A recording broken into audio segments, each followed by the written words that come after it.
Olá pessoal, tudo bem? Vamos continuar nossa disciplina, Introdução à Administração.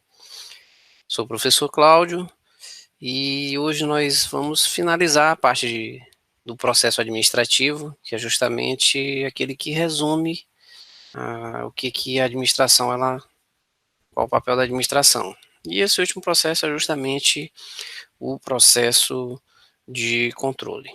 Tudo bem? Que é, como a gente falou, o processo administrativo do controle. E para a gente dar início a essa abordagem, o primeiro ponto que a gente precisa deixar claro é trazer o conceito de controle.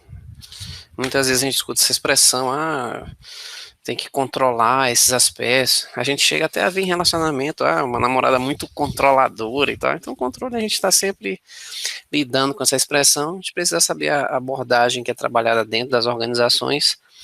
E para a gente fechar assim um conceito, dentro do processo administrativo, o controle nada mais é do que avaliar se os objetivos estão ou não sendo atingidos pela empresa. Então, você teve todo um trabalho, a organização, ela fez o planejamento, ela estruturou o que cada um teria que fazer, ela colocou o que cada pessoa, o papel que cada uma ela tinha que estar desenvolvendo, e aí, por fim, para verificar se tudo isso está acontecendo, a gente tem o processo de controle. Então, o controle ele vai finalizar esse processo, avaliando realmente se tudo aconteceu como que fora previsto. E aí, como a gente destacou aqui também, tem a ver também com essa comparação, um processo, na verdade, de acompanhamento, né? Porque você precisa estar se atualizando o planejamento, determinadas circunstâncias podem acontecer no decorrer do processo, então é necessário haver essa comparação para que se possa tomar decisões em relação a se alguns objetivos eles têm que ser modificados ou não, e também se tem que haver uma alteração de recurso ou não. Um exemplo que caracteriza bem esse aspecto, eu não sei quantos já, já acompanharam obra ou em casa, em algum lugar, fazer reforma na casa. Sempre se faz um planejamento, estima o tempo que vai fazer, o quanto vai gastar, e toda vez na hora que vai começar a fazer, determinadas situações acabam aparecendo e aí tem que se fazer ajustes, muda o recurso, o tempo. Então, o controle ele trabalha todos esses aspectos. Então, como se coloca aqui, também tem esse aspecto de monitorar os efeitos, vocês podem estar acompanhando aí também, que a gente destacou no slide. Mas o fato é, como é que a gente trabalha essa questão do controle?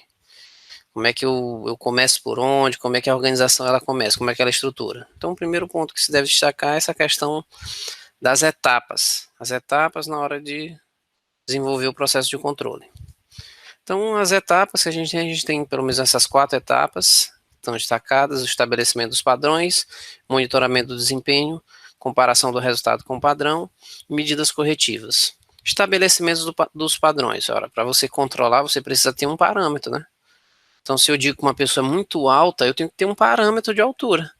Se eu digo que ela é alta, é como se ela estivesse acima desse parâmetro. Se eu digo que uma pessoa é muito baixa, é porque ela deve estar abaixo desse parâmetro. Mas você precisa de um parâmetro. Se a gente não tivesse um parâmetro, como é que eu não poderia dizer que ninguém é alto, baixo, ou nenhum tipo de comparação. Então é necessário um parâmetro. Primeiro aspecto que na etapa de controle é ficar muito claro esse padrão. O que é que é o ideal que está sendo buscado. E aí, no processo de para lá na frente no controle, é poder haver uma comparação. Se está dentro do esperado, está melhor do que o esperado ou está abaixo, que é o que não vai ser admitido. Então, estabelecer esse padrão, que é o que se espera, o resultado que se espera das tarefas, das atividades. O segundo ponto tem a ver com monitorar o desempenho, que é basicamente o que é monitorar o desempenho. As anotações, as informações, coletando tudo que está sendo observado, para chegar nessa terceira etapa, que é justamente comparar o resultado com o padrão. Então, com base nesses dados, com base no padrão que foi estabelecido, é feita essa comparação. E aí, depois que se comparou, vem a questão da ação. vai ter que mexer em alguma coisa, vai ter que consertar, vai ter que o que vai manter. Então, etapas. Estabelecer o padrão, fazer a coleta das informações, comparar os resultados para depois chegar na parte das ações, fazer a correção devida. Além de trabalhar essa questão das etapas do controle, ponto também que é interessante para se trazer com relação à temática dentro das organizações é o momento em que esse controle é feito. Quando a gente fala do momento, é se ele vai ser feito antes de determinada situação acontecer, de maneira simultânea ou depois. Quando esse controle é feito antes, a gente fala que é um controle preventivo, controle prévio ou ex ante, até pode aparecer. E, logicamente, ele tem a ideia dele é identificar o problema antes que ele chegue a ocorrer. Onde é que a gente vê muito isso acontecendo, onde é muito trabalhado isso? Na questão da saúde, né? Hoje são várias as campanhas que são feitas para que a pessoa ela não espere ela adoecer para depois ela procurar tomar determinados cuidados médicos. Não. O que se trabalha muito? Determinadas ações, determinados pontos para que antes da pessoa chegar, para que ela não venha nem adoecer. Ela toma determinadas medidas, determinados hábitos, muda a alimentação, questão cuidados com a parte física também, uma atividade física e vários outros pontos para que ela evite até. Dentro das organizações é muito comum isso, principalmente quem trabalha com questões áreas mais perigosas, insalubres, em que ninguém vai esperar um acidente acontecer para verificar o que pode estar acontecendo. Então, é algo que se faz uma série de aspectos já preventivos para que não venha acontecer. No caso desse, do insalubre, ele tem até outros. Ele tem o preventivo e ainda tem o que vai estar acompanhando ao mesmo tempo, que é isso que a gente vai estar falando agora, o controle simultâneo. O que é esse controle simultâneo? Ocorre ao mesmo tempo em que a atividade está acontecendo. Exemplo, essa supervisão, você está todo o tempo acompanhando aquilo que foi estabelecido. Um exemplo que eu posso dar para vocês, vocês estudam geografia que tem aqueles Países Baixos lá na Europa, né?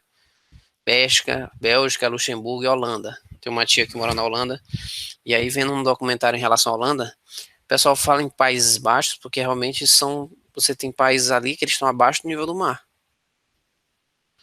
E aí você percebe, na Holanda tem uns túneis que passam às vezes por dentro do mar, o pessoal acompanha, eles têm umas barreiras, para que o mar ele não invada a cidade, e é muito comum, já uma cultura daquele povo, que quem passe por esse percurso, fique observando se tem algum tipo de rachadura num túnel desse que pode vir a trazer até uma tragédia. Então tem vários mecanismos de controle, todo mundo simultaneamente, na hora que está utilizando, eles mesmos já indicam, vão lá, tem um contato. Então controle simultâneo está acontecendo, e aí o pessoal está fazendo esse acompanhamento, que é basicamente essa coordenação, supervisão. E o controle posterior, ele busca avaliar qual foi o desempenho da atividade depois que ela aconteceu. Então ele é indicado para alguns aspectos, não são para todos. Por exemplo, esse de acidente você não vai, depois que você vai avaliar o que aconteceu, você tem que ter todo um acompanhamento posterior, anterior, prévio, simultâneo, e o posterior é aplicado para busca principalmente de melhorias de processo, fazer a avaliação do que está acontecendo para propor, na verdade, fazer a proposta de melhorias nessa parte. Então falamos das etapas, falamos do momento, queria falar que existem pelo menos 2 tipos de análise feitas na parte de controle. A organização ela pode fazer uma análise de custo-benefício ou de custo-efetividade, bem tranquilo. O controle ele pode ser baseado numa análise de custo-benefício, que seria basicamente o quê? Ele vai fazer uma comparação entre os benefícios em relação ao custo. E aí o que acontece? Ele vai pegar o benefício, mas vai ver como é que ele consegue o menor custo para alcançar aquele objetivo, aquele benefício. Olha a relação. Ele vai pegar o menor custo para se chegar naquele benefício. Aqui na custo-efetividade, ela já é um pouquinho diferente. ele vai utilizar o custo, mas ele faz o caminho inverso. Por exemplo, o destaque aqui não é o menor custo. O destaque é qual que eu consigo o melhor benefício. Logicamente, vou procurar uma questão de custo. Então, custo-benefício, eu vou procurar a proposta que é a mais barata, vamos dizer assim. Para eu pegar a proposta a proposta mais barata, que atende minimamente. Aqui não. Aqui a minha ênfase é alcançar aquele padrão de qualidade. Só que, lógico, para alcançar esse padrão, eu vou procurar a proposta que tem um custo menor. Professor, não é a mesma coisa? Não é. Aqui eu estou me baseando. Eu tenho várias propostas. Eu não estou tão preocupado se o cara tem o melhor. Tem que trabalha similar? Ok. Esse pode ser até um pouquinho inferior, mas eu vou pelo padrão mínimo do que eu aceito. Alcançou esse mínimo, eu vou ver quem coloca mais barato. Custo-efetividade não. Eu quero um determinado padrão. Nem que eu tenha propostas mais baratas, mas o que me impulsiona mais a alcançar esse padrão. Dentre os que alcançam esse padrão, eu busco a melhor relação. São formas que elas podem estar colocando. Por fim, para a gente fechar o que a gente está abordando, a gente já falou o conceito de controle, a gente falou como é que funcionam as etapas desse controle, a gente falou sobre o momento do controle e falamos de algum tipo de análise que são utilizadas. A gente precisa, para fechar, trabalhar como é que se mede, né? Tá muito teórico. E quais são os sistemas realmente para a gente que as organizações trabalham para medir o desempenho organizacional? Então, primeiro, a gente trabalhar essa questão de conceito. Esse sistema de medição, na verdade, é um conjunto de ferramentas, de elementos, de práticas, de indicadores que vão possibilitar com que seja mais fácil de você acompanhar os resultados que essa organização ela tem. Certo? E os sistemas, eles são os mais abrangentes possíveis, eles podem analisar a participação no mercado, satisfação do usuário, investimento, depende dos objetivos que a organização ela vai ter. Então, assim, esses sistemas, eles são criados a partir da seleção de parâmetros e eles devem permitir o equilíbrio dos parâmetros de avaliação em todos os níveis. Então, são vários, como eu mostrei para vocês, tem vários parâmetros que são colocados, a organização vai ver qual o tipo de parâmetro que ela vai utilizar, mas ela precisa ter um equilíbrio desses parâmetros em todos os níveis que ela vai estar colocando. Para a gente fechar, eu vou colocar na prática quais são os 6 principais sistemas mais conhecidos que se trabalha nessa parte de controle. Primeiro é o Balance Scorecard, pode aparecer BSC, que é um mecanismo de controle que ele trabalha muito com questão em fazer a relação da visão com a estratégia da empresa. Ele pega vários processos, ele analisa vários processos ao mesmo tempo, financeiros, cliente, processo interno, aprendizado e crescimento. Então aqui o Balance Scorecard ele é um mecanismo de controle bem complexo, ele não fica focado só num ponto específico. Muito utilizado, depois nos materiais complementares vocês podem acompanhar outros aspectos relacionados ao Balance Scorecard. Quando a gente estuda controle, são várias as questões que trabalham nesse sentido e muitas organizações trabalham com o Balance Scorecard.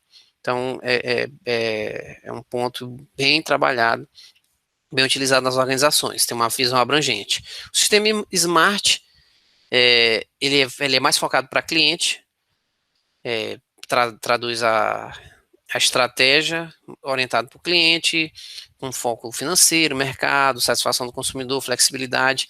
Então, assim, o Smart, ele é um que vai trabalhar no controle, mas com foco direcionado para o cliente. O modelo de Sherman e Lingle, ele tem foco no mercado, na parte financeira, pessoas, operações. Então, vocês vão percebendo que, de acordo com o objetivo, eles vão escolhendo um determinado tipo de sistema. Nesse modelo de entrada e saída, que é esse input, processamento, output, ele vai procurar os processos de trabalho mais importantes da organização. Então, ele vai trabalhar na produção, é um processo que, para organizações que querem trabalhar bem dentro dessa dinâmica aí da produção que eles têm. Logicamente, buscando também a satisfação do consumidor.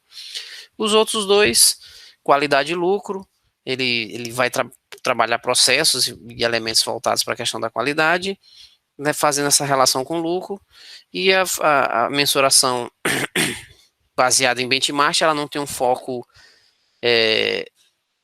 definido, porque ele vai procurar melhores práticas, entendeu? Então ele vai trazer um painel amplo de medidas. É uma estratégia que ele vai utilizada buscando trazer melhores formas para a organização e fazer acompanhamento dentro desse sentido. Então, basicamente, os aspectos que a gente queria trabalhar esse, conceitos, as etapas, momento, trabalhar também as análises e principalmente para a gente ter algumas ideias relacionadas ao sistema de controle.